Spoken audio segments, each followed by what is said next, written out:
Do we get to see the debut of Deuce Knight this weekend? Hugh kind of says so. In the world full of podcasts, he's the undisputed heavyweight champion of hot takes, an Auburn sports homer, master of the book, and message board legend. Get your buttons buttoned and your hats flattened because the Top Button Podcast is about to kick off. And you don't want to miss your courtside seat.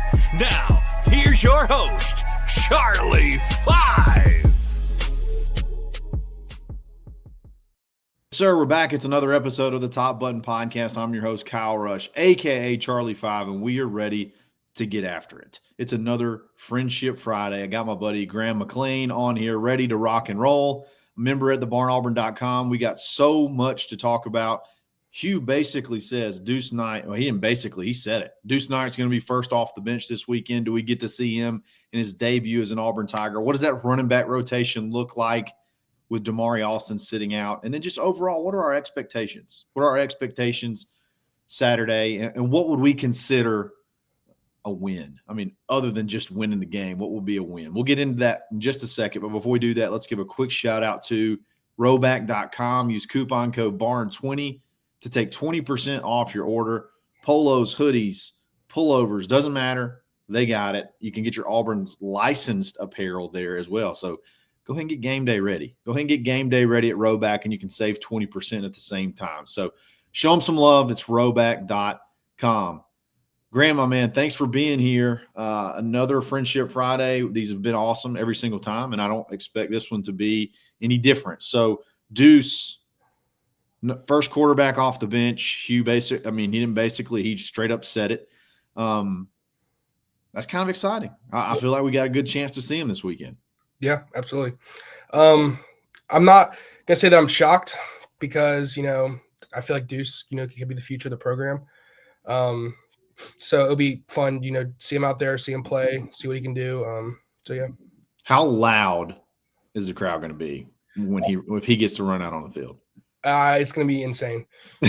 As a student myself, I can already tell you the student section is going to be like rocking. Are you going to be at the game? Yeah. Mm-hmm. Oh, nice. Yeah, it'll be electric. It'll be under the lights too. Hopefully we have about a 30 or 40 point lead. Mm-hmm. And he can come in and just dice it up. Look, this is the cool thing about this whole deal. It's pretty clear Deuce is the future, okay? Yep.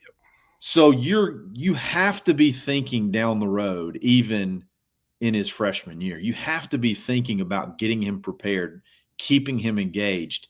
You brought in Ashton Daniels. I love the fact that it seems like everything's been super transparent and he's been on board with it. But I love the intentionality of figuring out ways and the perfect times to get Deuce in. This is just not what we've seen. It feels like over the past several years, it's just been sort of spur of the moment with no real plan in place. Just, oh yeah, okay, yeah, go in. Mm-hmm. That type of thing. I like this, man. I like it a lot. Yeah, no, definitely, I agree too. And I think it's important that we see Deuce, like, just put him in a game environment, see like what he can do. Like, this is a good game for him to just like relax, play, like be himself. Yeah, it's good. For us. Not a ton of pressure. Yeah, for your exactly. First time in, especially if we already have a big lead. I'm assuming because if he comes in, we'll have a big lead. So sure. No pressure, just play. What do you think you're gonna predict it here?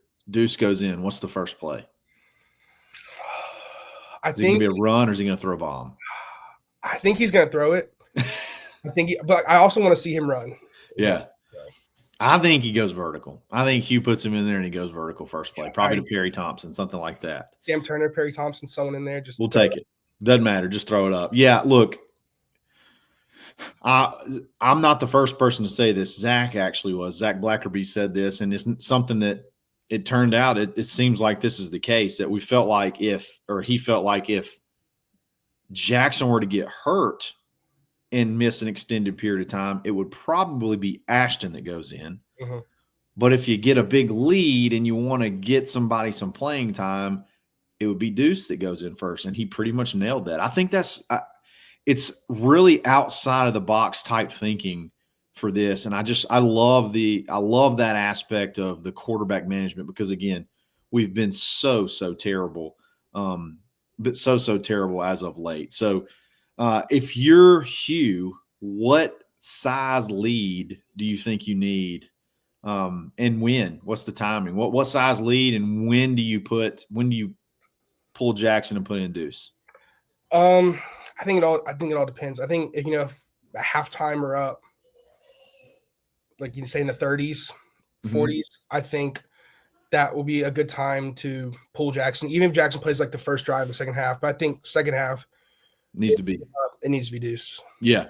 Yeah, that's always seems like a pretty safe bet is if you can have a really good lead at halftime, maybe come out and run one drive, maybe two, depending on how the first one goes, just to clean up some things, just to don't get so far, don't give up so much that, you're rusty, the next game or even going into the Oklahoma game. But yeah, I want to see Deuce pretty early, though. I think that could be a fun second half because, look, we'll talk about what to expect, but Ball State's just not very good. So you should be able to go in and handle business. And then that second half, maybe you're playing a ton of young guys, and it can be a lot of fun figuring out who's out there and seeing maybe some freshmen get in there and get some playing time because they get 4 games and just see what happens. Speaking of those 4 games, another thing that Hugh mentioned – when talking about the quarterbacks is that Ashton Daniels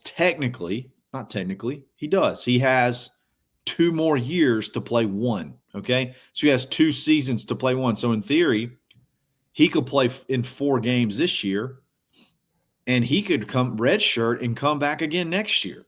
So you could get the whole quarterback room back for another season, which is in this era of football is essentially unheard of. Like, I think that's the most intriguing thing I've heard all fall camp. Mm-hmm. Yeah, absolutely. And I think it makes sense. I see what Hugh's doing here by maybe not even playing Ashton at all this weekend and saving his snaps if he does need to come in this year for bigger moments if Jackson goes down. Exactly.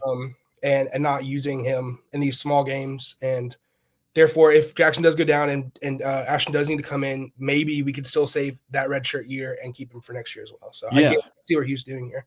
Yeah, I think it's that never would have crossed my mind. Number one, I wouldn't think that Ashton would be cool with that, considering this.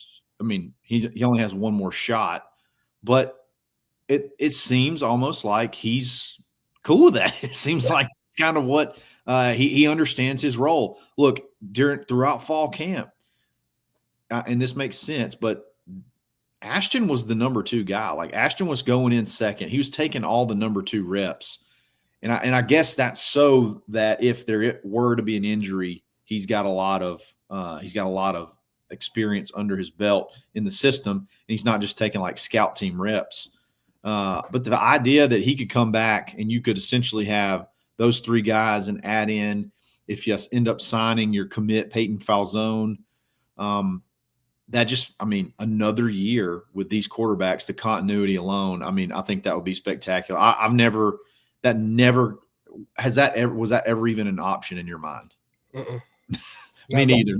Not at all. Like, it just kind of blows me away that that's even on the table, but it could happen. And hopefully if it does happen, that means Jackson was healthy the whole season and probably had a pretty good year. We're going to talk about running backs shortly, and we're going to talk about what to expect in this game as well. We'll be back right after this.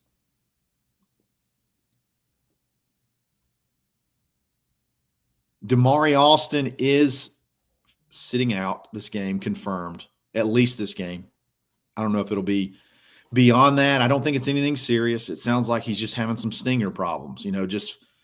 I've never had a stinger, but apparently once you get one, it seems like it's easy to get others. So I think he's had that problem a little bit this season. So the only thing you can really do is just try to limit exposure to it. So you really need Damari for conference play. The way he ran against Baylor, I think you really got to have him.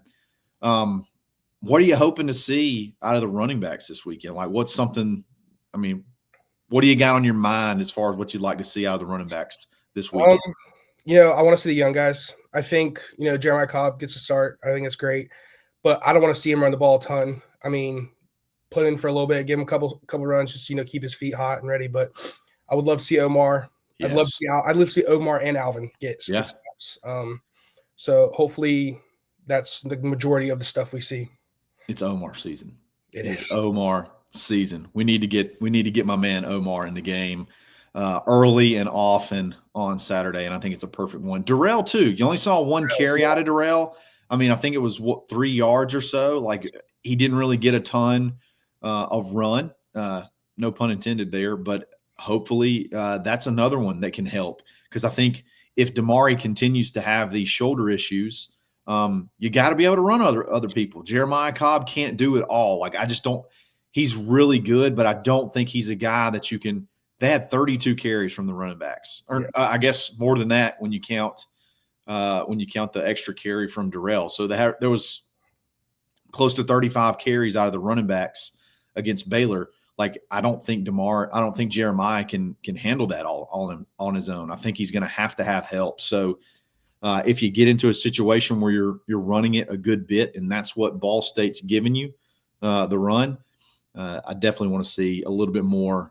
I want to see a little bit more Darrell, and then I got to see Omar. I think Omar's the next big thing. I really do. I think he's the next big guy at Auburn. He kind of feels like a Jarquez Hunter, just like tough Hunter, just going to hit you hard. Kind of built the same. Yeah.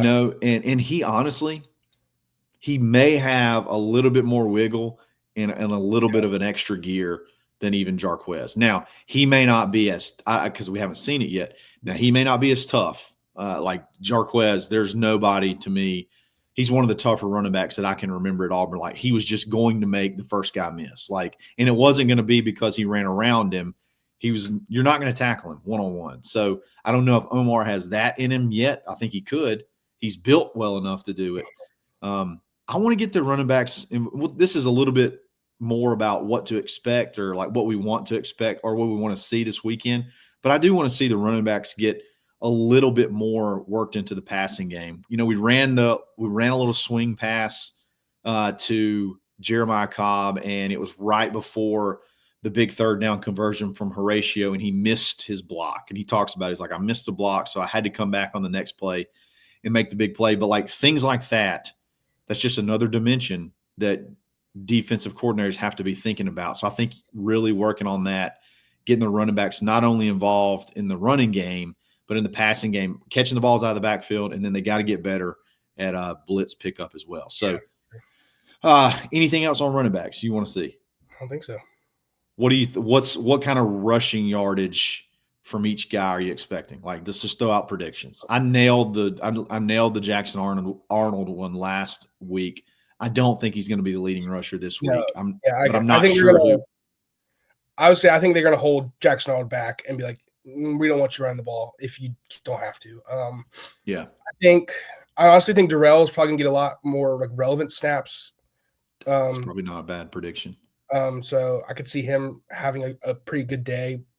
But I also think Omar could see the same amount as well. I think Alvin will get less if he gets any. If they go second half wholesale subbing,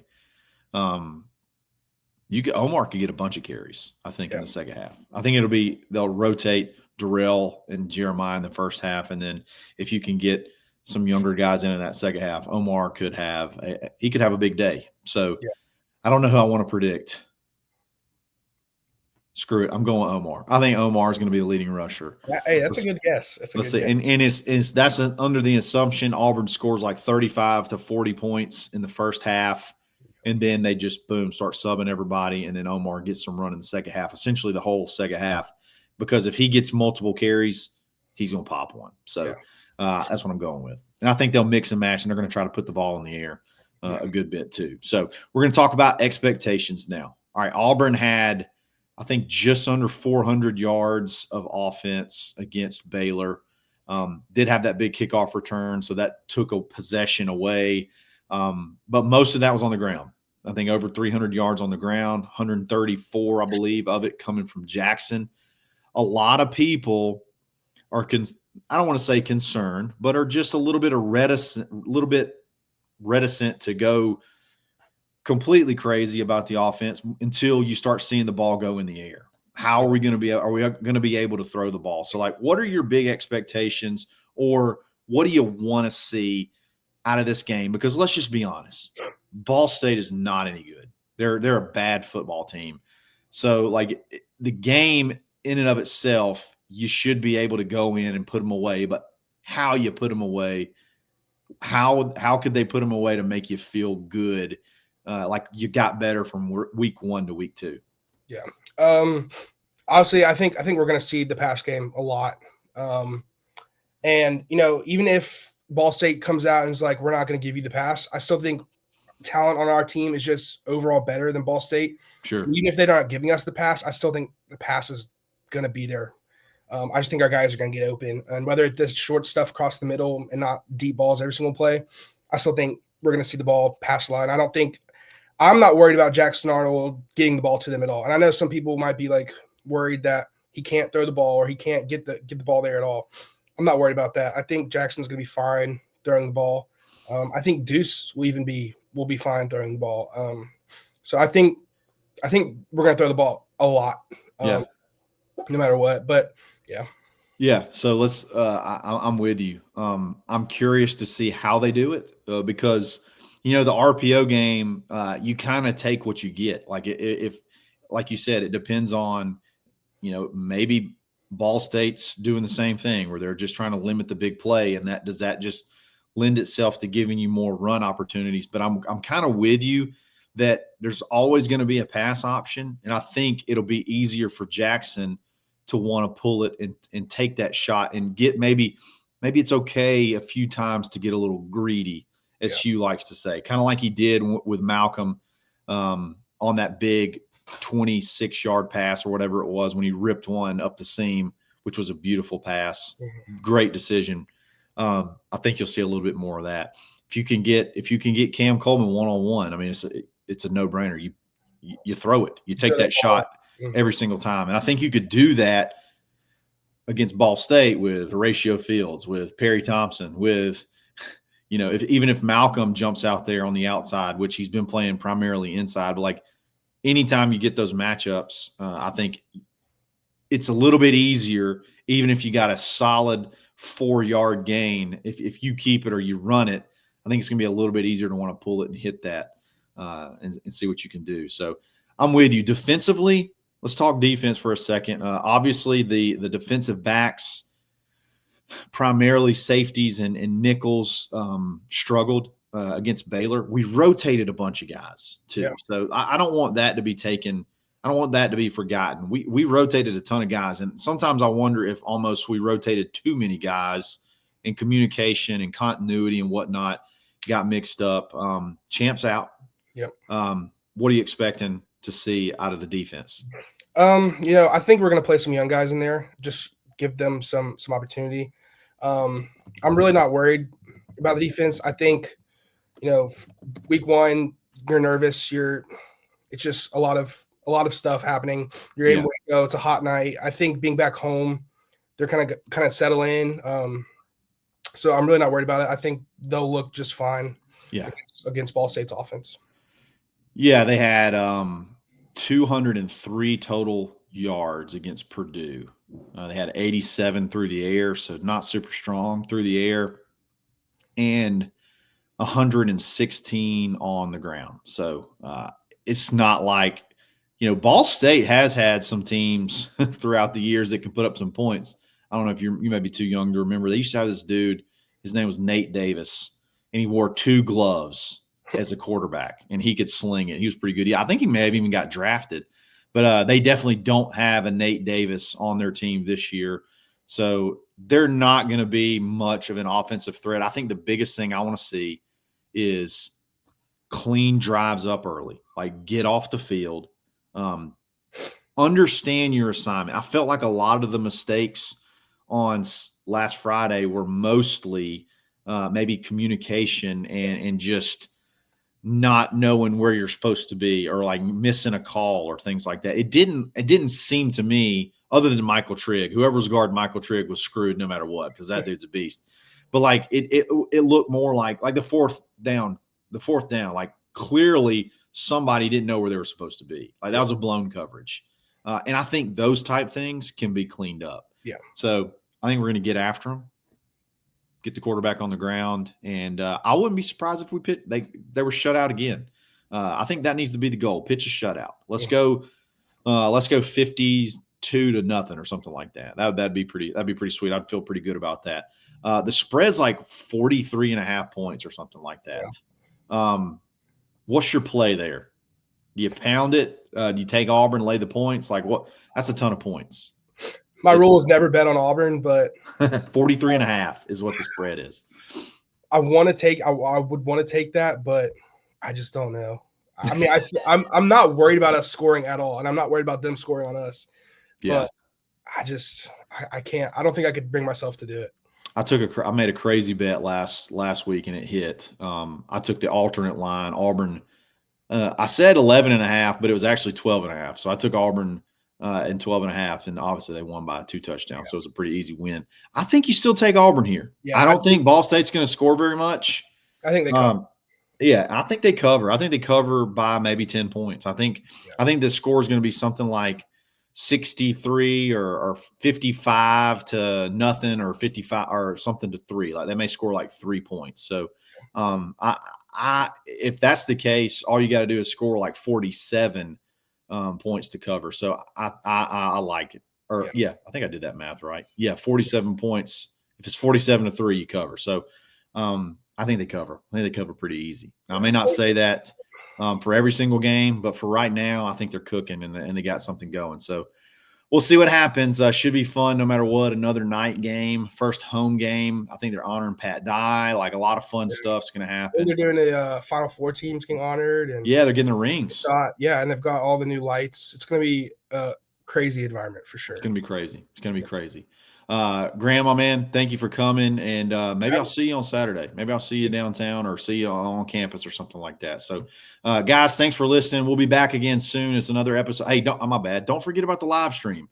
We're going to be live streaming. So if you want to jump in from the student section, Graham, feel welcome doing that. Last week was a lot of fun. So it doesn't matter what the score is. We're going to live stream the whole game. So jump in and have some fun there. We'll be back again soon. It's another episode of the Top Button Podcast.